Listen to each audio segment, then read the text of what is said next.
kalau pilih jujur pasti ribut. Goblok lu, masa keasinan, pasti ribut. Ayo pilih jujur apa pilih bijak? Mesti bijak tuh. Oh, soal keasinan sih bagus, sedikit kita cobain udah berasa, jadi hemat. Itu sebabnya Quran bilang innallaha ya'muru bil adli wal ihsan. Taruh ini telur di pinggir meja, nak. Anak yang jujur taruh di pinggir meja. Anak yang ihsan ketengahan dikit, bijak tuh, ketengahan dikit, nanti jatuh kalau di pinggir. Dan itu bukan pelanggaran. Contoh lagi, Bu, suami nyupir taksi, pulang kerja capek, panggil anaknya, nak, tolong badan bapak diinjekin. Kata anaknya, nggak mau pak, itu kurang ajar. Nah, coba lihat di sini, konteksnya kan beda ini. Ini permintaan sang bapak. Tolong mak, bapak diinjekin badannya pegel. Bapaknya yang minta. Kalau nggak diminta, baru kurang ajar. Datang-datang bapaknya diinjekin gitu. Tapi, dong bapaknya yang minta. Baik, ya. Jadi yang ketiga, bohong yang boleh itu apa? Bohong untuk menyelamatkan jiwa seseorang. Itu boleh. Pak, rumah Pak Zainuddin di mana? Kenapa, Mak? Mau tak bunuh dia. Oh, udah pindah, Mas. Pindah. Kemana? Nggak tahu saya. Ujung berung, ujungnya lagi sana. Udah pindah. Kita tahu persis, tapi kita bilang nggak tahu untuk menyelamatkan nyawa orang yang jelas tidak bersalah. Itu boleh. Ya. Sekarang soal su'uzon, buruk sangka. Quran pesan, jangan kamu berburuk sangka, karena buruk sangka itu sebagian daripada dosa. Jadi belum apa-apa, kalau sudah kita mulai dengan buruk sangka, itu sudah dosa. A priori namanya. Inna ba'da zanni ismun. Sesungguhnya sebagian dari buruk sangka adalah dosa. Bersu'uzon, jelek sangka kepada orang lain. Bukankah kita ini harus diajarkan husnuzon kepada kenyataan yang menurut kita pahit sekalipun? Contoh, Bu, maaf Pak, kalau Bapak kan tenang, CS. Nih reseh nih ini. Kita meleng jadi ngobrol nih kerjaannya nih. Bu, satu hari seorang petani kerja di ladang. Selesai kerja, istirahat, dia tidur di bawah pohon beringin. Di sebelah pohon beringin ada pohon semangka. Ini petani sambil tidur berpikiran, Tuhan kok nggak adil ya. Masa beringin pohonnya gede, buahnya kecil. Semangka pohonnya kecil, buahnya gede. Tuhan nggak adil nih. Bukan arsitek ulung Tuhan ini. Terbalik nih urusan. Mestinya beringin pohonnya gede, buahnya segede semangka. Semangka pohonnya kecil, buahnya sekecil buah beringin. Nggak adil Tuhan. Baru dia selesai berpikir Tuhan nggak adil, jatuh sebutir buah beringin pas nimpa hidungnya. Dia kaget. Astagfirullahaladzim. Kalau begitu Allah benar-benar adil. Coba kalau buah beringin segede semangka, remek masih. Why? Kenapa kita harus buruk sangka sih? Kenapa kita nggak membanyakan baik sangka saja? Bahkan Allah pun kita protes. Gua kan sujudnya rajin, ngapa rezeki syarat amat sih? Kenapa sih? Ayo jujur, dalam hidup kita sering kayak petani tadi itu. Tuhan pun kita protes. Kita tidak bisa berhusnuzan, berbaik sangka. Jangankan kepada orang, kepada Allah pun kadang kita berburuk sangka. Padahal selalu ada kebaikan dari setiap yang kita saksikan ini.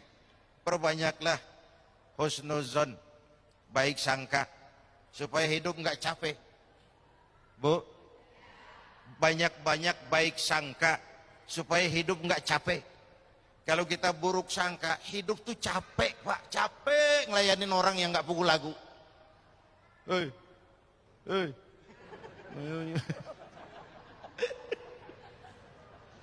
aduh, speechless nih ngomong.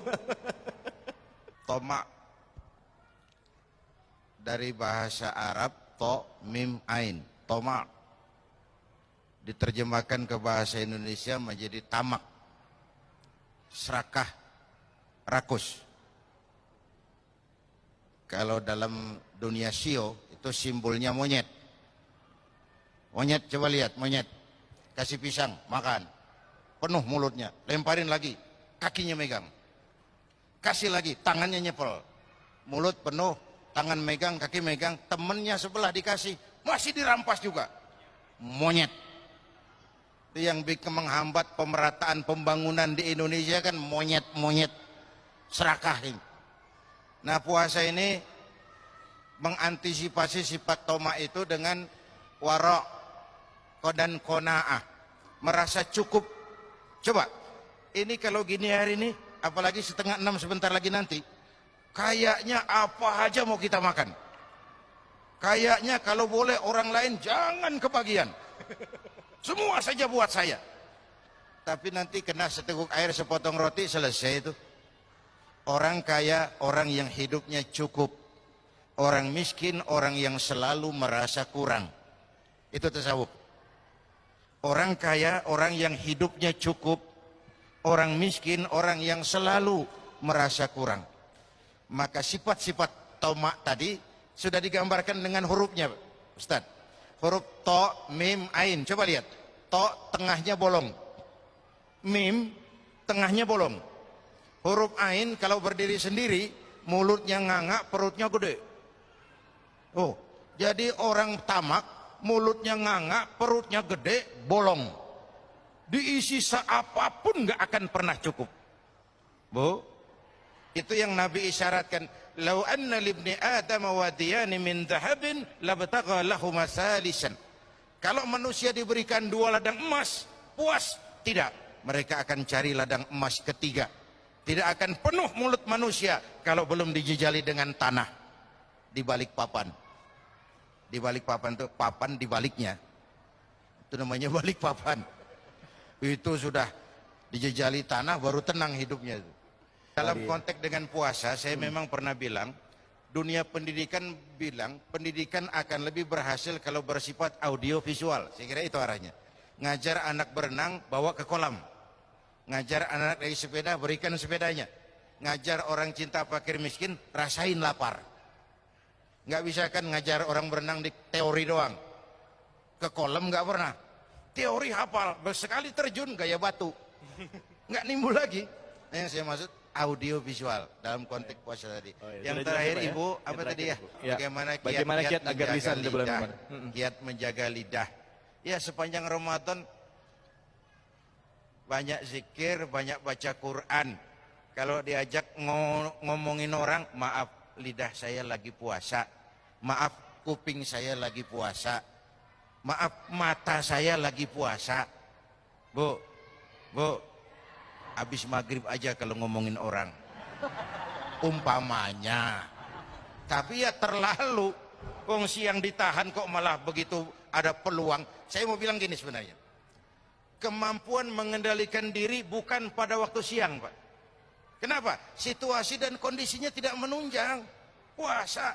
Tapi begitu maghrib, segalanya boleh. Situasi dan kondisi memungkinkan. Di situ kelihatan pengendalian diri itu. Apa terjadi pembalasan dendam? Mumpung boleh, semua sikat. Yang saya maksud tadi, kalau mau bohong, bukan berarti habis maghrib boleh bohong, bukan. Justru di situ peluang. Kalau sanggup tidak bohong juga, itu dahsyat. Itu dahsyat. Jelas, Bu? Ya, jangan pikir saya ngeri sugesti untuk bohong, tidak. Justru pengendalian diri sesudah maghrib pada saat situasi dan kondisinya mengizinkan. News, berita masih lebih tinggi sedikit dari infotainment. Berita, rakyat kita masih suka berita ternyata. Tapi bahwa ranking kedua diduduki oleh entertainment, ini juga menimbulkan keprihatinan. Barangkali secara ekonomis, karena entertain biasanya production cost-nya itu murah, ratingnya tinggi. Secara ekonomis ini menguntungkan. Lalu masyarakat kita memang senang dengan berita-berita tentang public figure, tentang selebritis. Setiap hari, pagi, siang, sore, tengah malam, dijadikan idola, dipuja, untuk kemudian juga dicela sekaligus. Bapak Ibu hadirin yang saya hormati, gejala ini di tengah kita masyarakat makin mengalami krisis figur, harus kita selamatkan. Harus kita berikan filter masyarakat kita ini, mana yang harus diidolakan, mana yang sekedar cukup dikagumi, diketahui, dikenal, selesai. Tapi anak-anak kita kan tidak ada filter, semua dicontoh. Karena orang senang biasanya nyontoh. Mau pantas mau enggak itu nomor 86 deh. Yang penting nyontoh dulu. Sampai di kampung saya anak-anak muda celananya pakai paku semua itu. Pakai rantai, padahal nggak kemana-mana, nggak show dia. Tapi memang orang cinta itu nyontoh.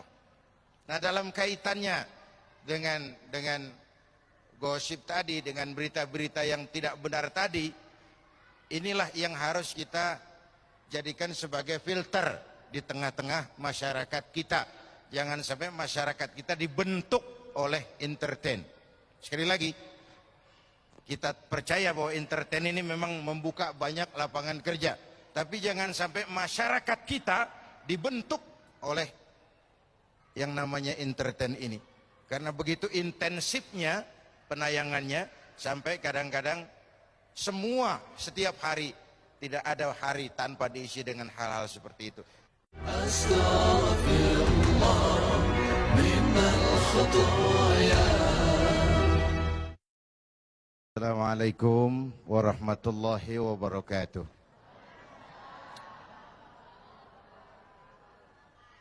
Mohon maaf macetnya jalan, tetapi kan terlambat lebih baik daripada nggak datang sama sekali. Itu dalilnya orang yang terlambat. Terima kasih Ustadz kita tadi yang sudah mengisi waktu dan memberikan arahan yang sangat baik buat kita semua. Dalam pembicaraan mengenai puasa dan membangun gaya hidup. Setiap ibadah yang dikerjakan dengan benar pasti punya dampak dalam memperbaiki moral orang yang melaksanakan ibadah itu sendiri. Sehingga ibadah itu ada asarnya, ada pengaruhnya. Tidak hanya hal bersifat temporer, tapi membangun kepribadian.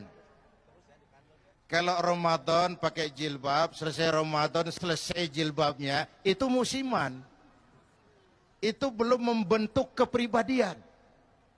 Yang dimaksud membentuk kepribadian itu melekat dalam dirinya apa yang dilaksanakan sebagai hasil dari pelaksanaan ibadah puasa. Kalau sekedar trendy-trendian, sekedar musim-musiman, itu belum merupakan kepribadian. Gaya hidup bagaimana yang dibentuk oleh ibadah puasa? Pertama, gaya hidup sederhana. Ya Bu? Apa? Gaya hidup sederhana. Coba, ini kalau sudah mau maghrib ini, 5:30, kayaknya semua saja kepengen kita makan. Kayaknya kalau boleh orang lain jangan kebagian. Padahal nanti kena seteguk air, sepotong roti, sebutir kurma, sudah kenyang rasanya itu. Orang kaya, orang yang hidupnya cukup. Orang miskin, orang yang selalu merasa kurang. Allah disebut maha kaya, karena Allah nggak perlu apa-apa. Kita sering miskin, karena keperluan kita terlalu banyak. Puasa menjadi rem ke arah itu. Dengan sifat yang disebut qanaah, merasa cukup dengan apa yang diberikan oleh Allah Subhanahu wa ta'ala. Gaya hidup sederhana ini sangat diperlukan di tengah kita sebagai bangsa sedang mengejar segala ketinggalan-ketinggalan kita, melakukan kerja keras, membangun hari esok yang lebih baik. Di tengah-tengah kita berada pada suatu krisis yang diakibatkan oleh krisis ekonomi global. Karena itu sikap hidup sederhana sesungguhnya sebuah langkah untuk memperaih kebahagiaan. Yang kedua, puasa ini membangun gaya hidup yang wara, terpelihara. Jangankan dari yang haram, bahkan dari yang subuhat sekalipun. Karena yang kita makan, yang kita minum sesungguhnya akan melahirkan energi yang menggerakkan sel-sel pembuluh saraf kita. Orang yang melulu memakan makanan haram biasanya akan cenderung berpikir kepada yang haram juga. Dengan gaya Ramadan mah, rezeki itu yang penting halal. Ya Bu ya, biar banyak, kalau halal enak. Yang halal itu yang membawa berkah. Dan berkah itu penting dalam hidup ini. Sebab betapapun juga kekuatan materi tanpa yang namanya berkah, sulit mencapai kebahagiaan. Hadirin Bapak Ibu dan segenap pemirsa TV One yang saya cintai. Kita kembali bicara soal puasa membentuk gaya hidup.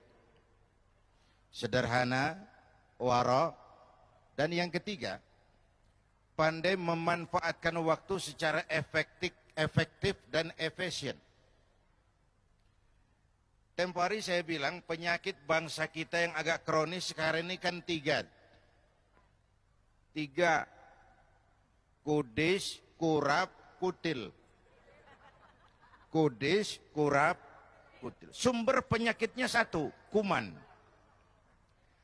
Kudis, kurang disiplin. Kurap, kurang rapi. Kutil, kurang teliti. Sumber penyakitnya kuman, kurang iman. Ini nggak ada rujukannya, ini namanya ilmu utak-atik. Ayo kita dekati. Penyakit pertama kudis. Kita ini bangsa yang rendah disiplinnya di semua bidang. Di semua bidang. Di bidang ekonomi kita ini sudah jatuh jadi bangsa yang konsumtif. Iklan cuma mendidik kita, belilah, makanlah, pakailah, minumlah. Enggak ada seruan, bikinlah, tanamlah, bikinlah. Yang ada, belilah, makanlah, pakailah, minumlah. Puasa baru 3 hari sudah iklan lebaran, itu gimana otak kita? Puasa baru 3 hari sudah beli segala macam buat kebutuhan lebaran. Mau dididik apa rakyat kita ini? Padahal sebagai bangsa kita raih kemerdekaan dengan keringat, air mata, darah, dan nyawa. Mestinya kita bangsa yang produktif. Tapi kita sekarang konsumtif dan instan. Gaya hidup kita konsumtif dan instan. Tahu instan? Ogah keringetan. Segalanya mau cepat, mau cepat, mau cepat. Mau sukses tapi nggak mau proses. Kudis. Itu tol tadi macet bukan hanya karena kendaraan terlalu banyak. Tapi kadang faktor seenaknya di jalan itu loh. Udah mobil tua, yang nyopir tua di kanan terus. Capek yang belakang itu. Kudis. Biar Ramadan kelihatannya gaya santai, tapi jangan seenaknya. Ada nuansa menggunakan waktu yang efektif. Ngabuburit, tapi ya diisi dengan yasinan. Jangan lalu kelayaban di mall, lalu berpotensi mengurangi nilai pahala. Itu saya kira. Berpotensi mengurangi nilai pahala. Karena apa? Agak sulit jaga mata. Yang nggak boleh itu kan ngeliatin itu. Kalau kelihatan, itu rezeki. Al-ula laka wa thaniyatu alaika. Yang pertama rezeki, yang kedua dosa, ulangannya itu. Nah, saya balik kepada soal kudis. Gaya hidup kita ini sudah instan. Saya bilang korupsi agak sulit diberantas kalau petinggi-petinggi kita disiplinnya takut atasan. Bukan takut Tuhan. Penjilat, jual muka, setor wajah. Kan itu yang musim sekarang. Sama seperti anak muda tengah malam naik motor ngebut. Perapatan lampu merah nyodok terus. Dicegat sama polisi. Berit. Iya pak. Minggir. Siapa? SIM? Ada pak. STNK? Ada pak. Tahu lampu merah? Tahu pak. Kenapa jalan terus? Saya nggak tahu, ada bapak. Kan begitu disiplin kita sekarang tuh. Itu kan disiplin takut atasan, bukan takut Tuhan. Nah puasa ini menanamkan rasa disiplin otonom yang tumbuh dari dalam. Yang kedua, penyakit kita kurang rapi. Kita ini bangsa yang lemah manajemennya, sering amburadul birokrasinya. Kita bisa membangun masjid, tapi memanage masjid kita kalah. Kita bisa bangun sekolah, tapi bersaing kita kalah. Yang terakhir tadi apa? Kutil, kurang teliti. Ini masyarakat kita sekarang masyarakat cepat heran, gampang kagum. Ada nabi baru, ada aja yang ikut. Ada aliran aneh, ada aja yang masuk. Masyarakatnya lagi kutil, kurang teliti. Masyarakat mall, coba lihat nih ibu-ibu. Kalau ada mall baru, ramai-ramai dia pergi. Sebelah sana buka, ramai-ramai ke sana. Enggak belanja. Numpang heran doang. Ayo ngaku lu, ngaku. Numpang heran. Masyarakat kutil. Nah puasa melatih kita untuk bersikap hati-hati. Ada orang yang tidak suka digosipkan. Itu sehat. Ada orang yang sangat suka digosipkan. Itu sakit. Itu sakit. Oleh karena itu, mumpung suasananya suasana Ramadan, mari kita kembangkan sikap menjaga lidah. Saya kembali ke awal. Kecil bentuknya, tapi besar akibatnya. Terluka karena pedang, 2-3 bulan boleh sembuh. Terluka karena lidah, seumur hidup orang akan tetap sakit. Karena itu, seseorang akan selamat kalau ia pandai menjaga lidahnya.